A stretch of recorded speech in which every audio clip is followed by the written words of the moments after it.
তোমাদের জন্য আজকে পটলের রসা রান্না করব। কিভাবে রান্না করি দেখতে থাকো।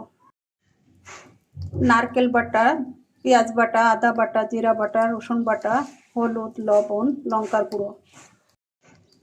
ফোড়নে আমি জিরা দিয়েছি। এখন আমি মশলাটা দিয়ে দিচ্ছি একে একে।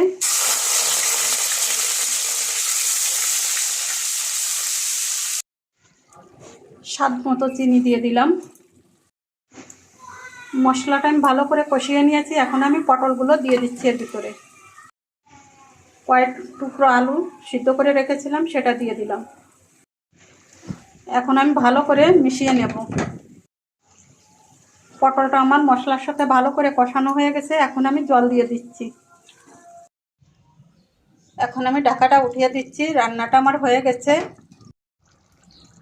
কয়েকটা কাঁচা লঙ্কা চিরা দিয়ে দিলাম।